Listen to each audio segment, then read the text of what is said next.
안녕하세요. 눈뜬 인생입니다.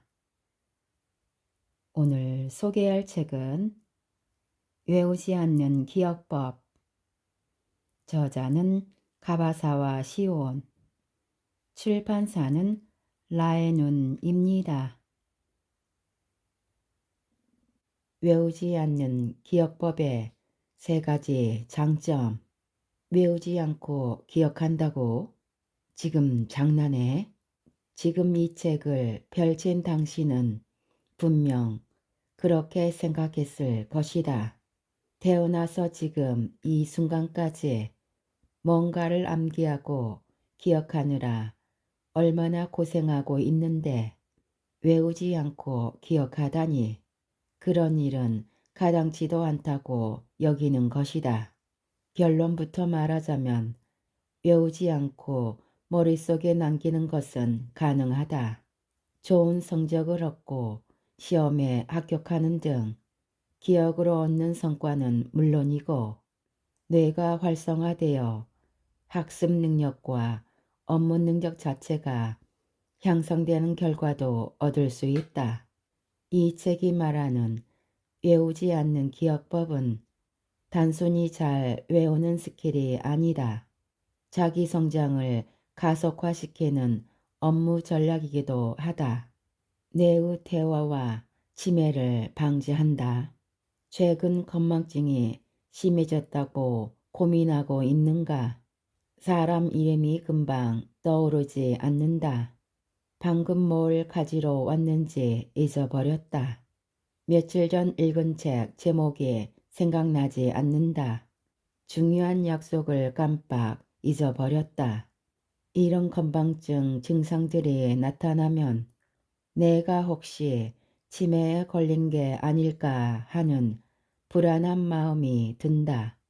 대부분의 사람들은 기억력이 유지되거나 향상되기를 원하지만 나이 탓이라 어쩔 수 없다며 쇠퇴해가는 기억력에 대해 체념한 채 아무런 대책도 세우지 않는다. 뇌를 많이 사용하지 않으면 뇌의 움직임이 둔해지고 기억력은 떨어진다.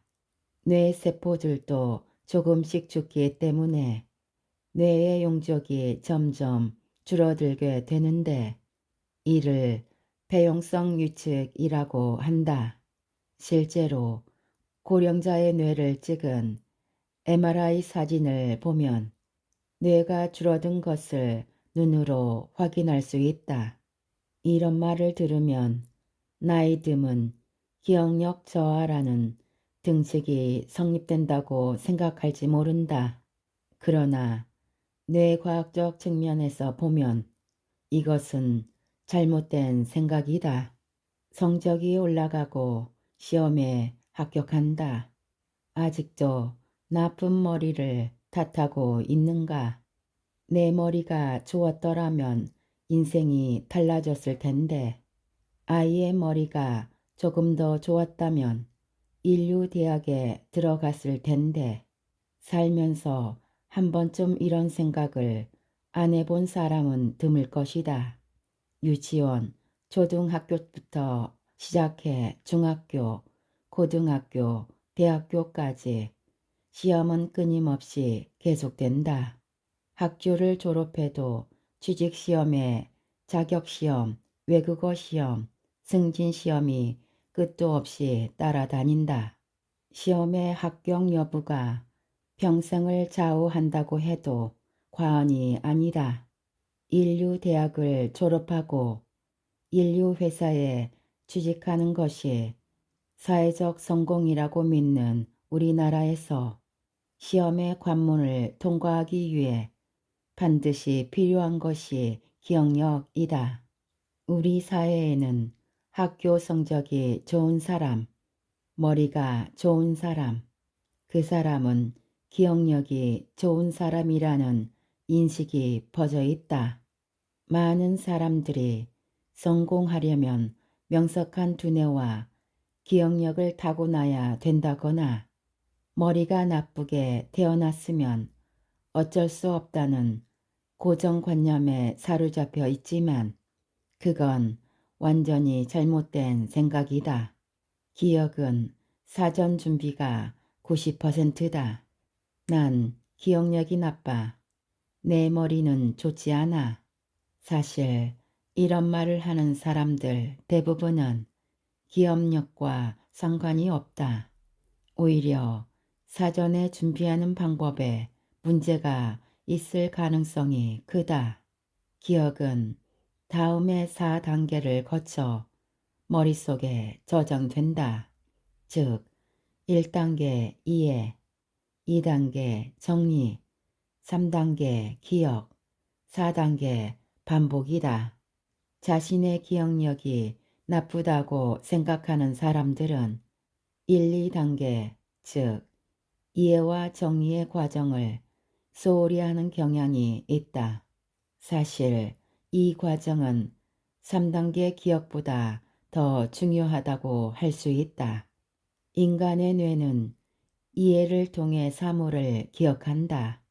다른 사람에게 설명할 수 있을 정도로 이해한다면 오랫동안 잊어버리지 않을 수 있다.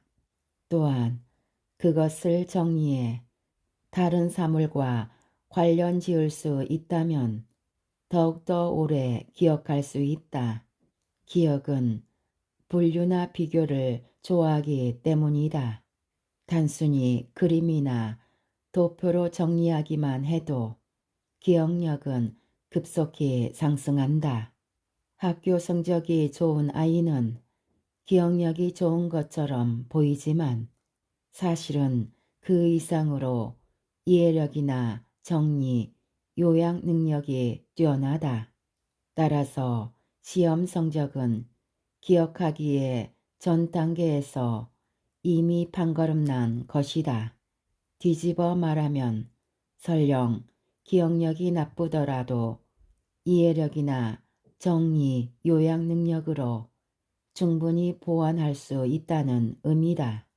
기억 그 자체의 시간을 들이기보다는 사전 준비로서의 이해와 정리에 시간을 투자한다면 기억력이 나쁜 사람도 오랫동안 확실히 기억할 수 있다.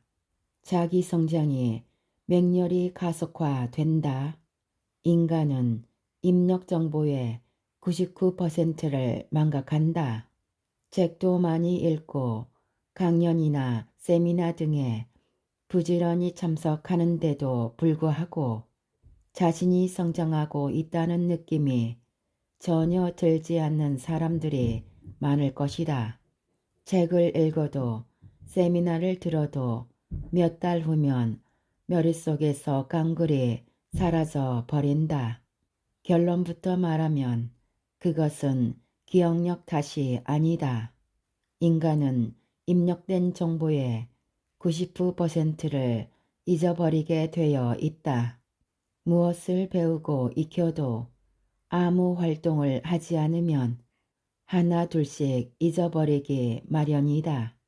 그러니까 여러분의 뇌는 완벽하게 정상이라 할 수 있다. 난 왜 이렇게 잘 잊어버리지? 라는 고민을 하는 사람은 당신뿐만이 아니다. 모든 사람들이 다 마찬가지다. 예를 들어 1년 전 오늘 날짜에 점심 메뉴를 기억하는 것은 불가능하지만 만약 그날이 자신의 생일이었다면 얘기는 달라진다. 뇌는 중요하다고 판단한 것만 기억한다.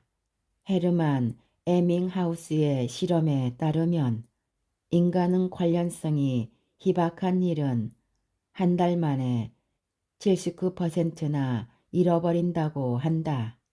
인간의 뇌는 중요한 것만 기억하도록 만들어졌다. 즉, 중요하지 않은 것은 전부 잊어버리게 되어 있다. 그렇지 않다면 뇌는 폭발해 버릴지도 모른다. 우리가 매일 접하는 방대한 정보 속에서 중요한 것은 1%도 안 된다. 이 말을 거꾸로 하면 입력된 정보가 중요하다고 뇌에게 알려주기만 하면 기억이 된다는 말이다. 뇌가 중요하다고 판단하는 기준은 단 두 가지다. 몇 번이나 사용되었나, 그리고 감정이 움직였나 이다. 머릿속에 들어온 정보는 약 2주간 동안 해마라고 불리는 뇌 속의 기억 임시 보관소에 예치된다. 그 기간 동안 여러 차례 그 정보에 접근하게 되면 해마는 이건 중요한 정보군, 잊어버리면 안 되겠네 라고 판단해 그 정보를 장기기억 보관소인 즉두엽으로 이동시킨다. 또한 인간은 격렬한 감정 변화를 동반하는 사건은 잘 잊어버리지 않는다. 감정이 움직이고 있는 동안 기억력을 증강시키는 뇌내 물질이 분비되기 때문이다. 뇌에게 어떤 정보가 중요하다고 알려주는 방법은 머리를 싸매고 필사적으로 암기하는 것이 아니다. 더 쉽고 더 즐겁게 머리에 남길 수 있는 방법이 있다. 일주일 내 3번 아웃풋 하라. 기억이란 인풋이라 생각하는 사람들이 많다. 머릿속에 정보나 지식을 채워 넣는다라는 의미일 텐데 그에 필요한 노력이나 정신적 에너지는 대단하다. 하지만 특별히 암기하거나 외우지 않고 그냥 아웃풋만 해도 정보는 자연스럽게 머릿속에 남는다. 아웃풋이란 입력된 정보를 사용하는 것이다. 즉, 남에게 말하거나 문장으로 쓰는 것을 말한다. 그러면 왜 아웃풋을 하면 기억에 잘 남을까? 몇 번이나 반복해서 사용되는 정보는 해마가 중요하다고 판단해 장기 기억으로 보관하기 때문이다. 구체적으로는 정리해보자. 정보 입력 후 일주일 이내에 3번을 아웃풋하면 그 정보는 높은 확률로 기억 속에 남는다. 그리고 무엇보다 인풋은 괴롭지만 아웃풋은 즐겁다. 억지로 외울 필요 없이 즐겁게 기억에 남기는 것이 바로 외우지 않는 기억법이다. 인풋과 아웃풋을 반복하라. 책을 읽고 강연이나 세미나에 참석해도 자기 성장으로 이어진다는 느낌이 들지 않는다는, 다시 말해 좀처럼 성공하지 못하는 사람들은 공통점을 갖고 있었다. 바로 인풋과 아웃풋의 불균형이다. 단적으로 말하자면 인풋에 비해 아웃풋이 적다는 말이다. 100권의 책을 읽어도 아무 소용없다. 사용하지 않으면 정보는 머릿속에서 사라진다는 것이 기억의 대원칙이다. 책을 읽어도 그 내용을 아웃풋하지 않으면 99%는 잊어버린다. 그러니 자기 성장으로 이어질 리가 없다. 그렇다면 어떻게 해야 할까? 먼저 인풋을 한다. 정보를 얻고 책을 읽고 다른 사람의 이야기를 듣는 것들이 인풋이다. 다음 반드시 아웃풋을 해야 한다. 즉, 말하기, 쓰기, 가르쳐주기, 실천하기와 같은 행동이다.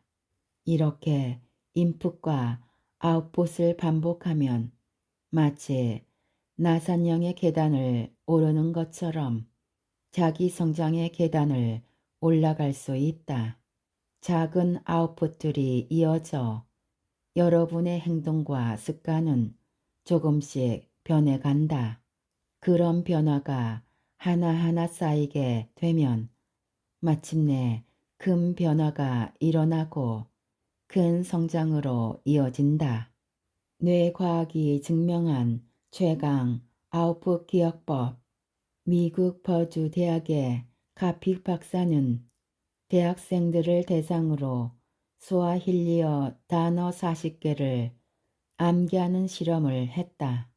학생들을 2개 그룹으로 나누어 한 그룹은 40개 단어 전체를 테스트하고 다른 그룹은 틀린 단어만 테스트하게 해서 학생 모두가 만점을 받을 때까지 반복한 것이다.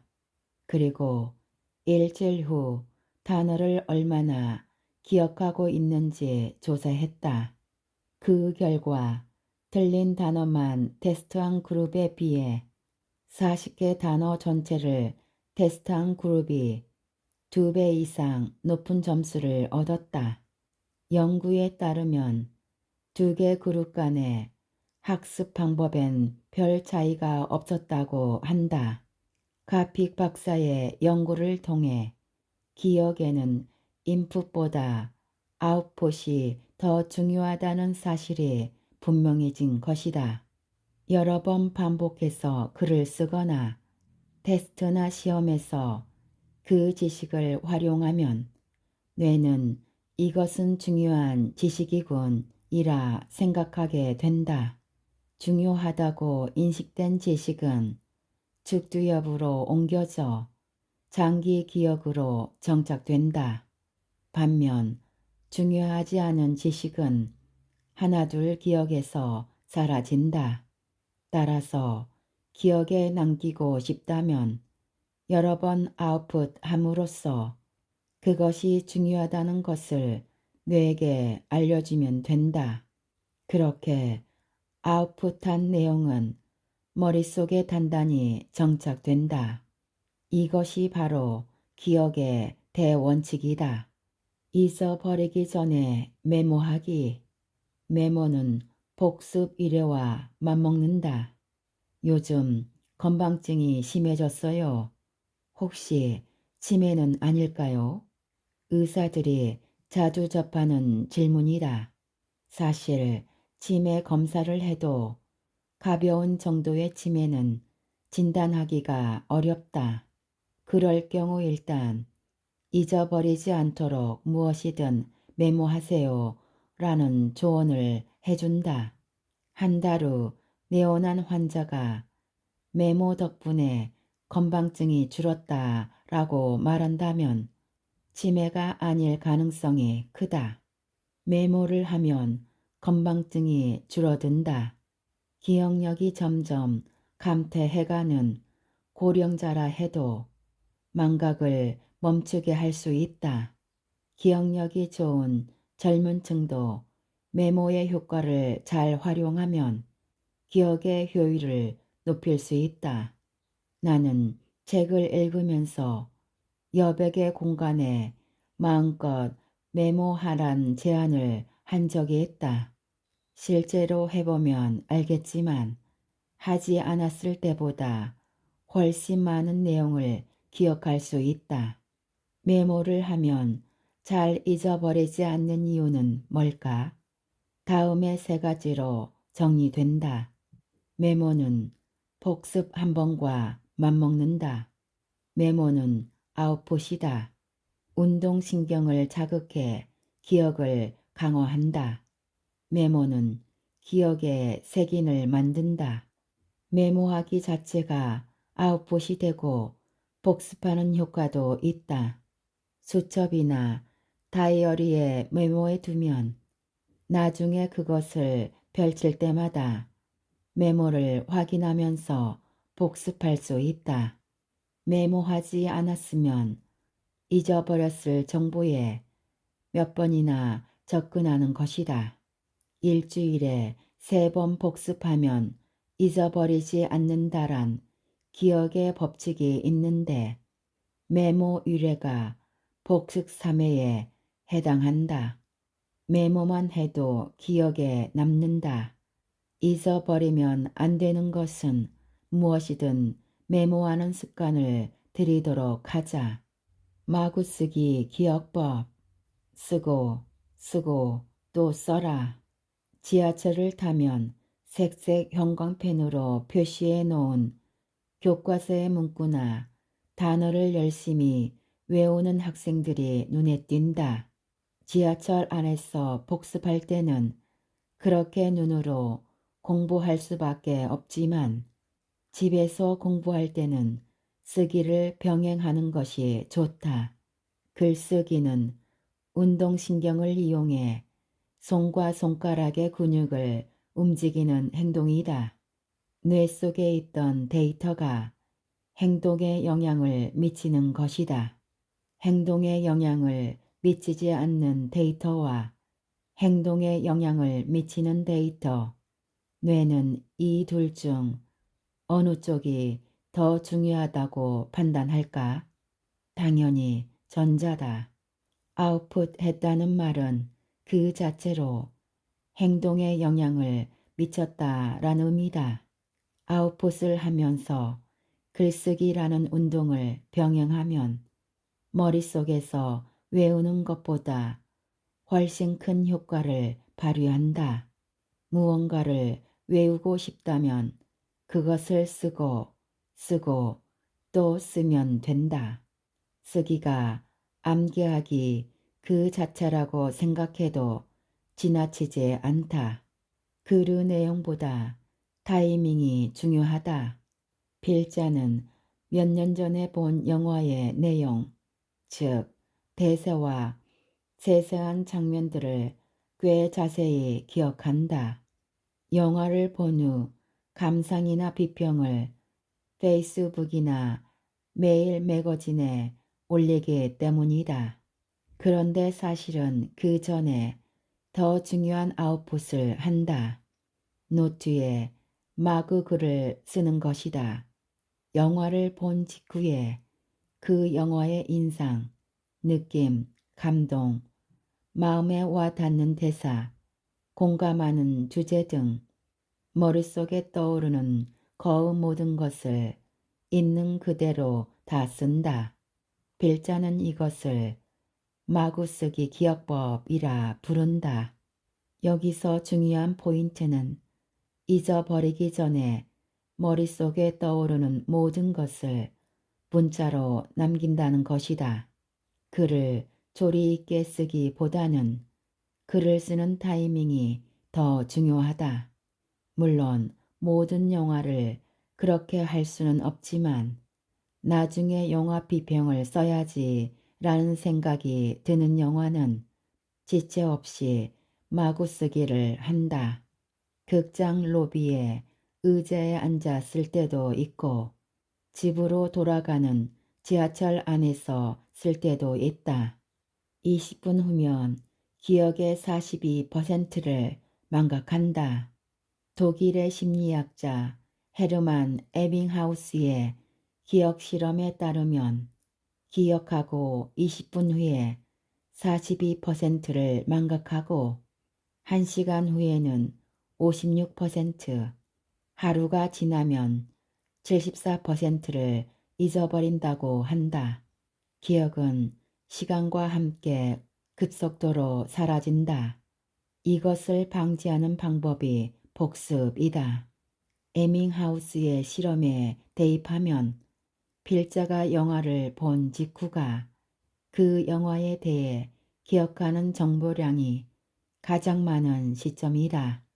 따라서 영화를 보면 가능한 빠른 시간 내에 메모하는 것이 중요하다.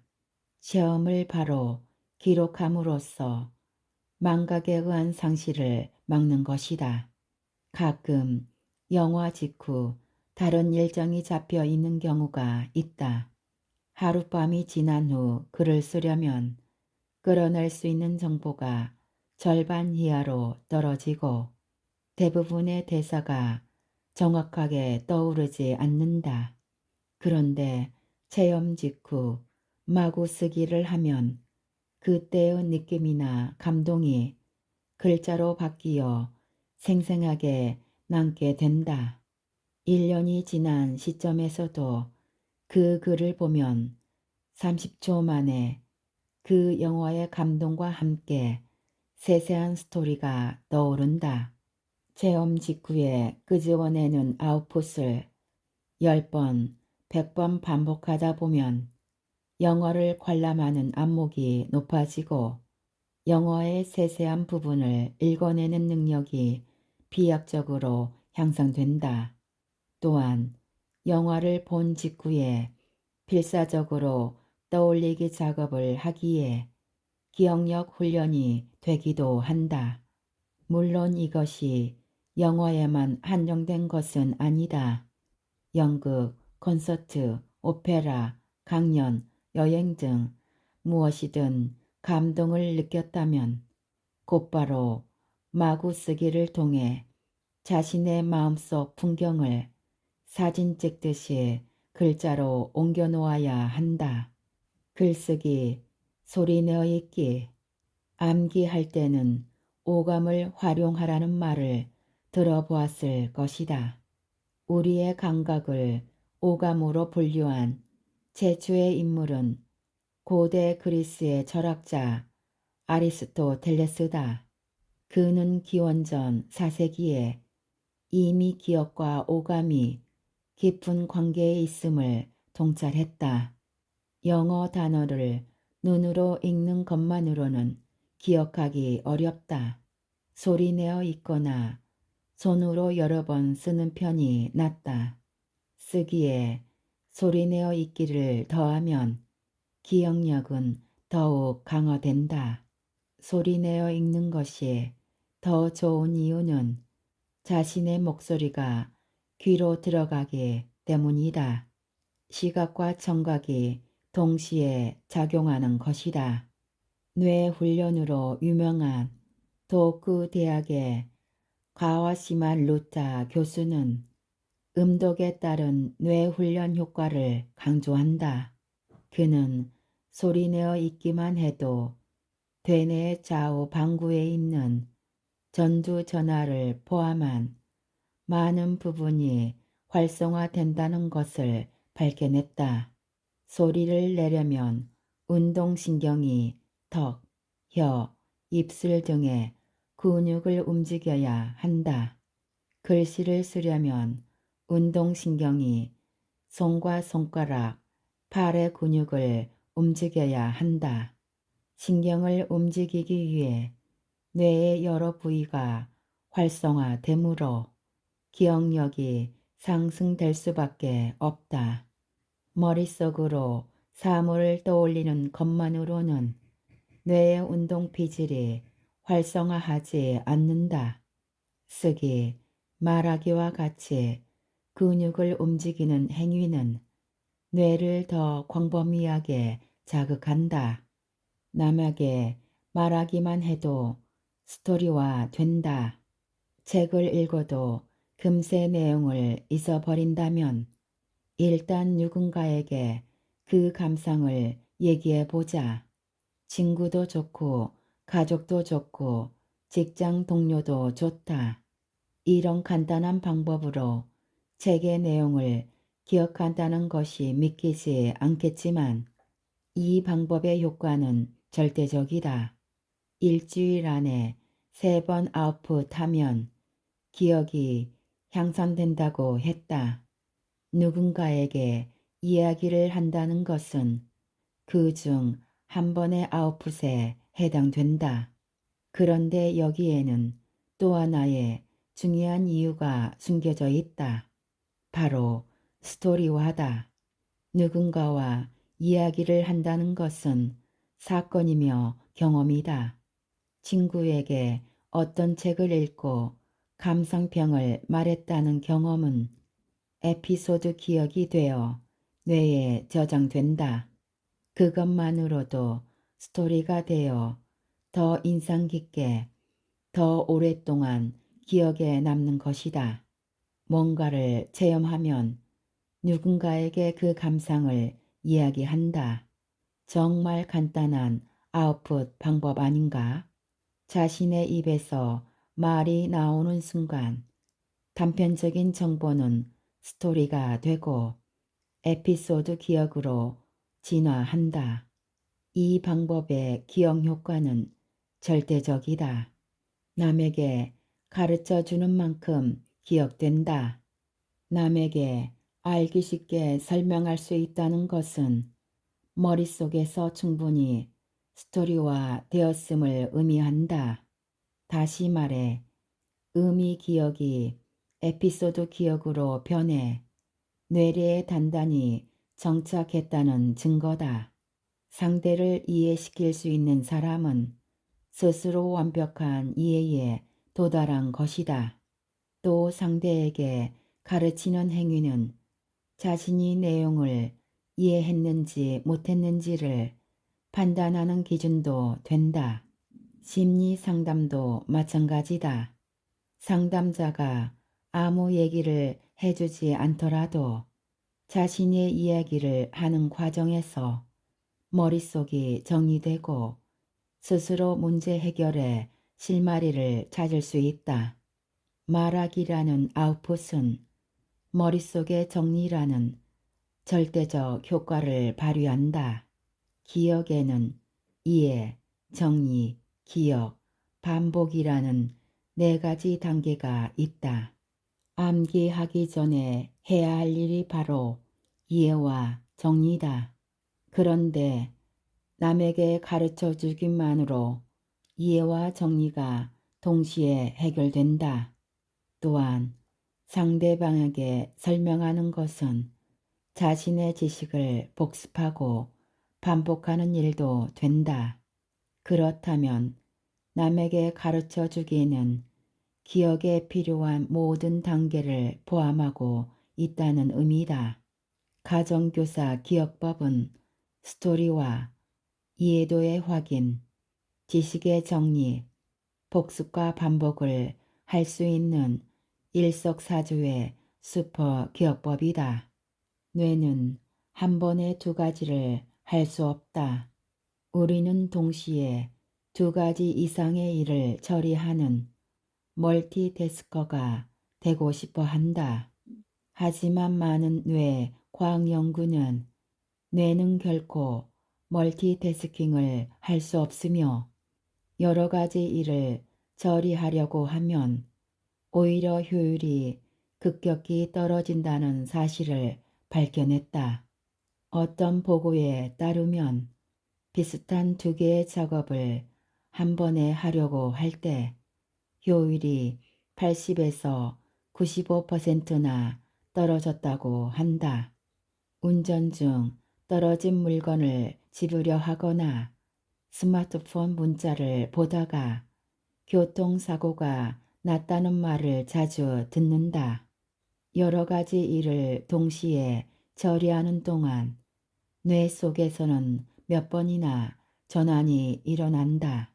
자신은 여러 가지 일을 동시에 한다고 생각하지만 실제로는 한 가지 일씩 빠른 속도로 번갈아 가며 처리하는 것이다. 이 경우 뇌는 전환하는 데 쓸데없는 에너지를 소모하고 있는 셈이다. 멀티태스킹은 하지 말라. 눈앞의 작업에 100% 집중하라.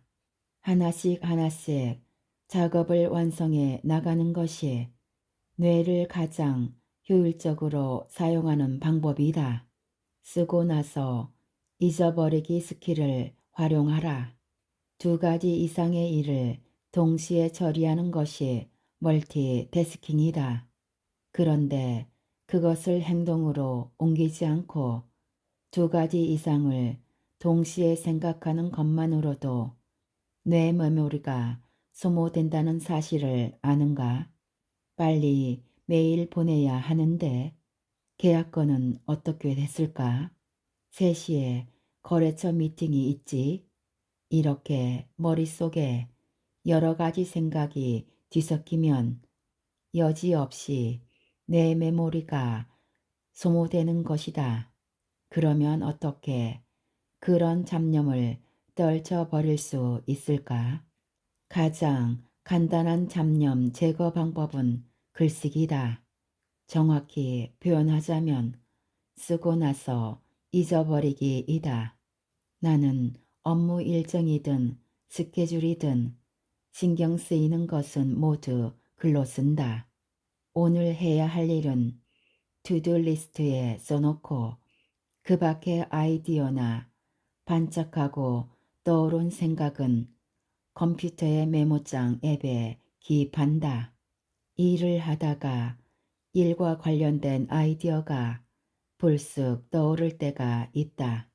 그런데 그 자리에서 아이디어에 대해 깊이 생각하다 보면 눈앞에 닥친 일을 제대로 하지 못한다. 그래서 아이디어나 생각은 그때그때 메모해두고 다시 원래의 일로 돌아간다. 이때 메모를 해두지 않으면 나중에 그 생각이 다시 떠올라 일을 방해한다.